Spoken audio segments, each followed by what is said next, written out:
This is Gamer Weekly, bringing you the latest of what the video game scene has to offer. On today's episode of Gamer Weekly, I have Thomas Brown of Burning Arrow, and we're going to be talking about their game, The Other 99. All right, and welcome to another episode of Gamer Weekly. With me today is Thomas Brown of Burning Arrow. Thank you so much for coming on to the show. No problem. So, you guys are currently working on a game called The Other 99. Yes. What is this game about, for those that don't know? So, The Other 99 is a first-person action survival game, and the premise, or the elevator pitch, is that you wake up on this island, you have no idea how you got here, and the only thing you have beside you is a single note that reads, the only way off the island is through the other 99. And basically from here, we've really tried to emphasize players crafting their own survival story. So it's up to you to decide whether you're going to be really aggressive and take up the challenge that's been presented before you, whether you're going to kill everyone, or if you're going to try and be stealthy and try and sneak around, or whether you literally just you don't want to kill anyone, you want to try and hold on to that humanity and just find out how you got here, if there's a way off, and try and find some justice. So is it one of those games too where you can, when you die, you pretty much start the whole thing over again? Yeah, I mean, so when we first started out, we were definitely going down the hardcore route of you get to play this game once, and if you die, that's it. You can't play again. At least as that storyline. We've as we go through early access, we'll bring in different settings in terms of difficulty, so that you'll be able to, more casual players will be able to play it and be able to have like a single checkpoint. So you'll have one chance to sort of redeem yourself if you were to accidentally die or something. You get that one chance to try and do it over, and then for the more hardcore players, you can go for the proper. You get one chance to try and survive, and if you don't, then that's it for that save. So what do you believe separates this game from other types of survival games of the same genre? I think what we've really focused on is the AI and the story. They're the two things that we're sort of really focusing on. The AI, we're aiming to create sort of a Shadow of Mordor-esque AI system, which will basically they'll learn. So they'll all start off in the same situation that you do. They'll wake up, not have any idea where they've come from. They'll all be sort of randomly generated in terms of stats and stuff at the beginning, and they'll adapt based on what they see. They each have their own needs and wants. So some of them are slightly more aggressive, others are slightly more cowardly, and therefore they'll play differently. And the other side, the story, is all done through notes at the moment. So you'll find bits of paper and little scratches around where people are literally just trying to keep themselves human, and the way they do that is by writing their story down or desperately sort of trying to carve out something that reminds them of home. And so yes, we tried to make the story quite emotional. We want players to sort of have certain strains that sort of tug on your heartstrings. Then there are other bits that are slightly more clinical in nature, because they literally just build the lore of who put you here and what came before. So they're more sort of factual. So we've got sort of those two strands of story, but we've got multiple endings and lots of different intertwining stories, and it's up to people to explore and flesh out those stories and sort of put the pieces together. And so how long has it take you guys to make a game like this? So we came together as part of an incubation program at Falmouth University. That's how we all met, and that was in May 2014. And from then, sort of probably 3 months into that, we started working on the demo for the Other 99. And then it was in sort of September of last year, where we when we finally, we're in final discussions with Deck 13, who are our publisher. We had investors who had, helping to fund the company. So that's when we started that's when we really started full-scale production.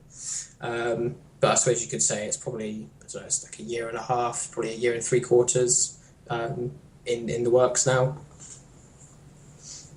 And so what would you say is like the biggest obstacle you guys have faced so far making this game? So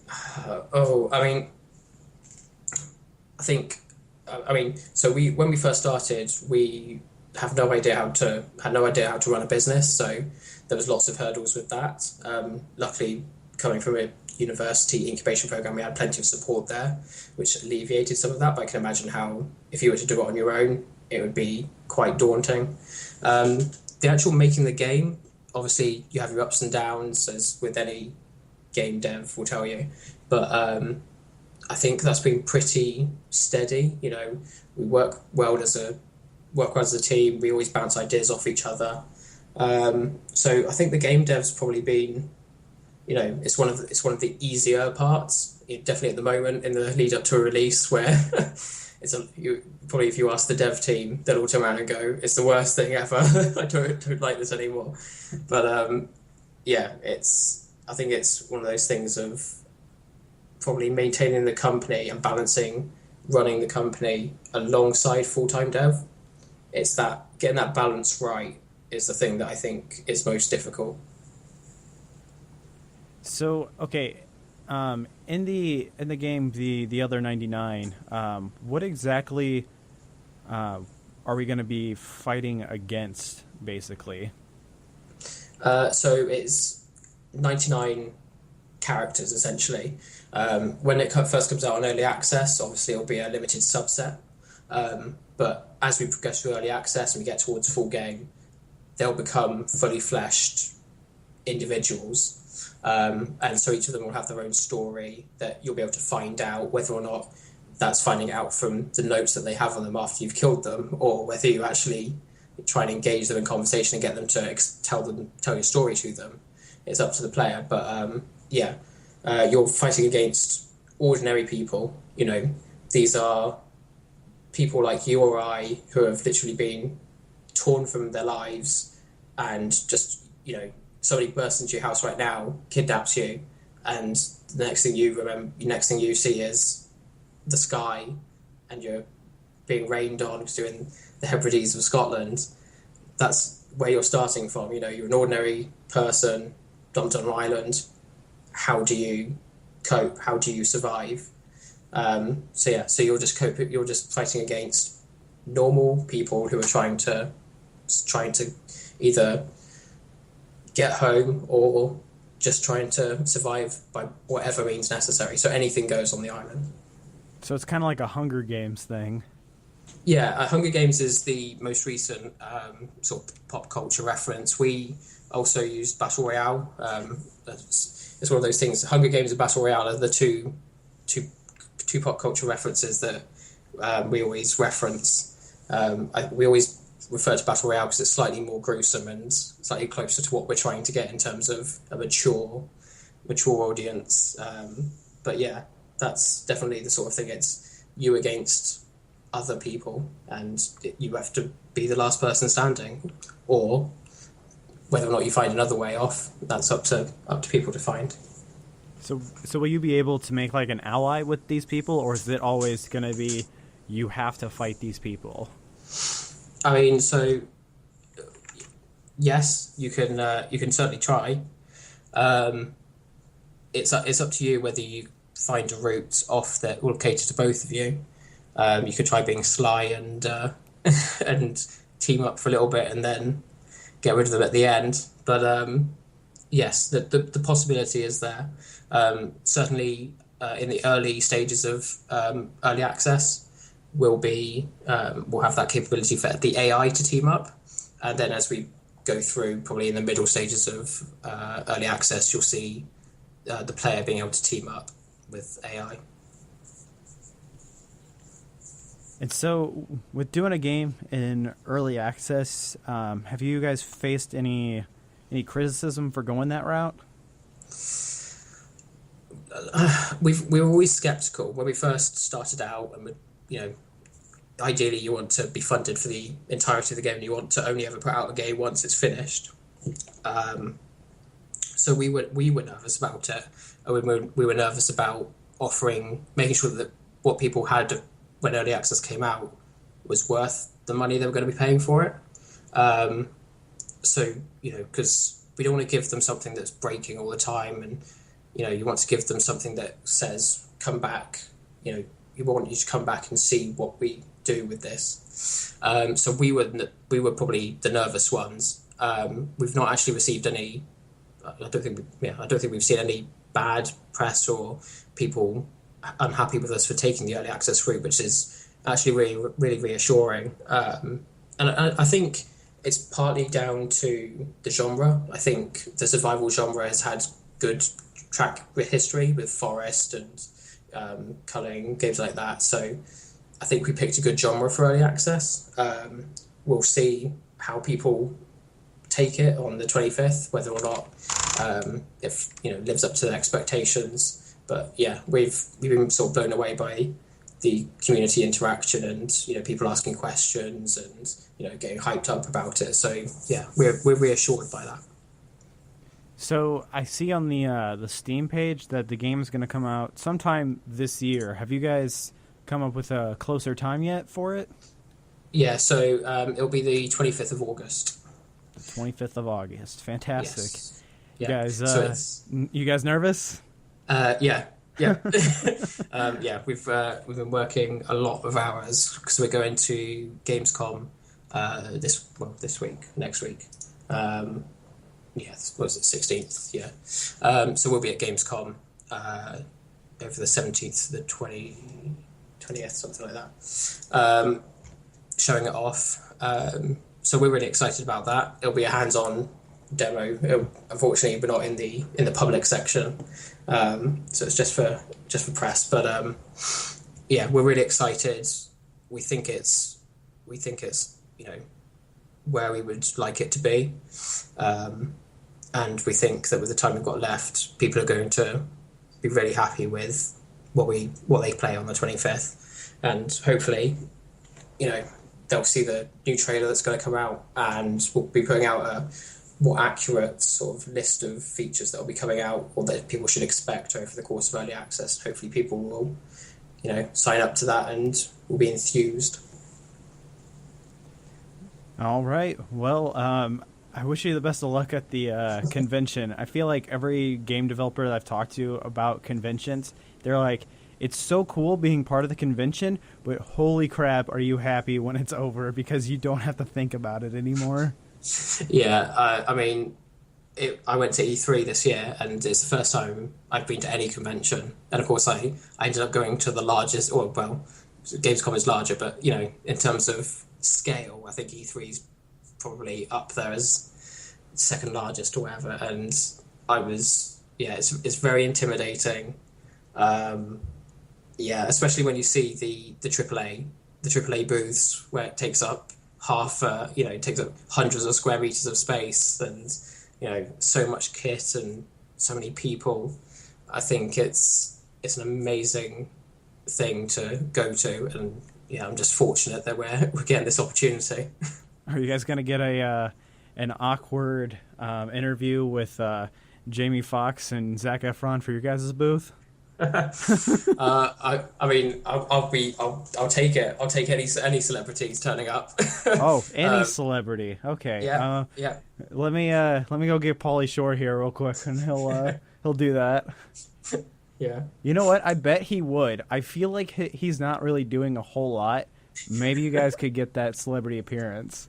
I think so. I mean, I think it's like I said, we're sort of, just four graduates who came up with a game idea, and Deck 13 believed in us. So it's one of those things where we're just on this roller coaster. So any new experiences just amaze us.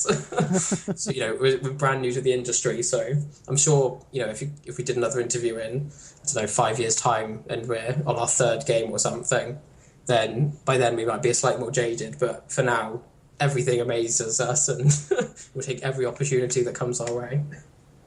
You're like the you're like the newcomers coming in like, oh wow, this is magical. And then you see like the people that have been in for like 20 years like, whatever, it's not as good as it was last year.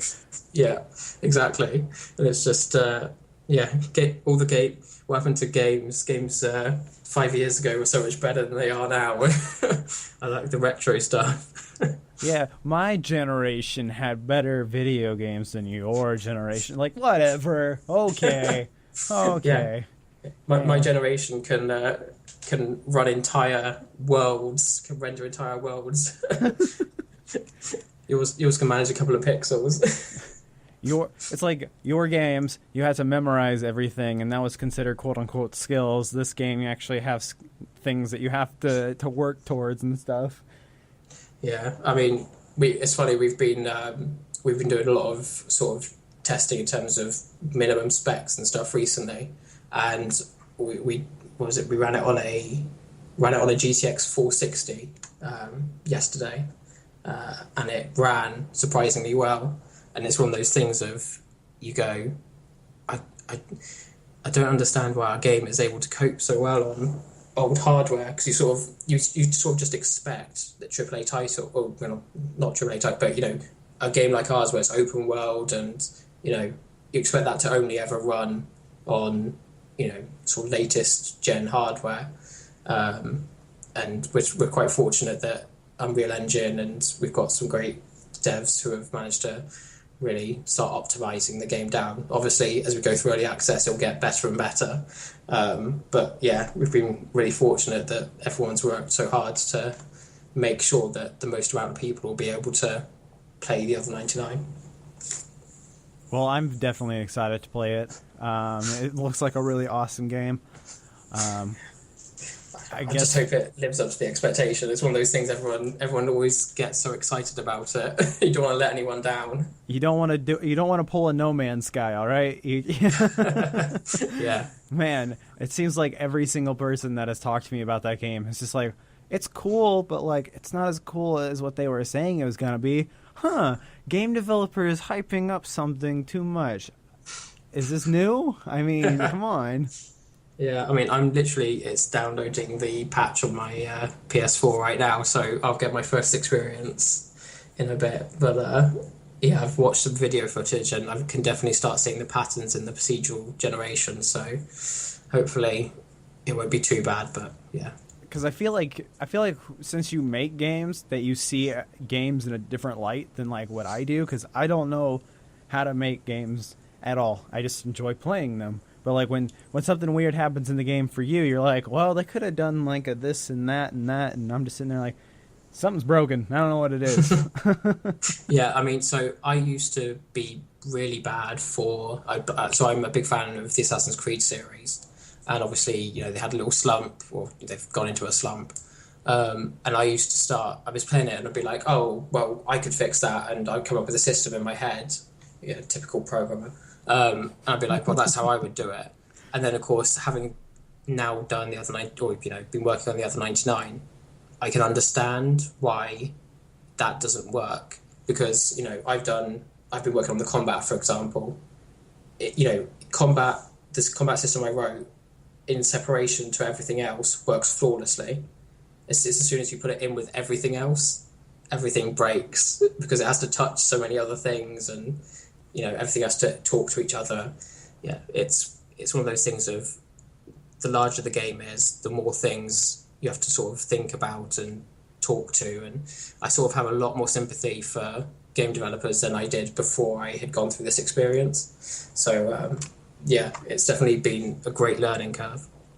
What would you say has been like the biggest bug in the game that you finally like squashed? Like, what was something that was happening and you were like, what is going on right now?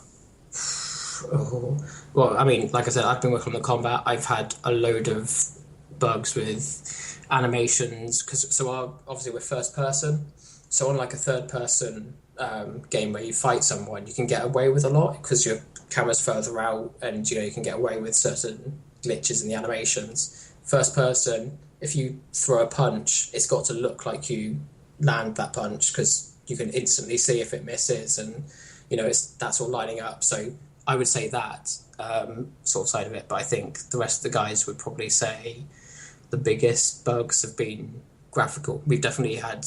There's one of the other guys, Harry. He's our lead programmer. He has done a great job learning bits and bobs about about the graphical pipeline, because rendering an open world like ours is tricky, especially when you start adding in sort of rain particles and wind and all the rest of it. It really starts to take a strain. So we've done. I would probably say the greatest achievement is getting it running at a solid frame rate on on a variety of hardware. I think that's probably our greatest achievement so far, but I'm sure we'll have many more in the coming months.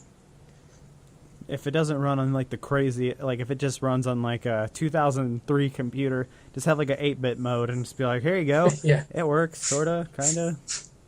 Yeah, it's funny. We were playing around with graphical settings recently, and when you turn it down to low, everything sort of looks like some sort of 2D pixelated game from ages ago. So yeah, I don't think we'll allow players to play it in that mode, but maybe it's an option. Maybe somebody can mod it in if we decide to do a Steam Workshop later on down the line. But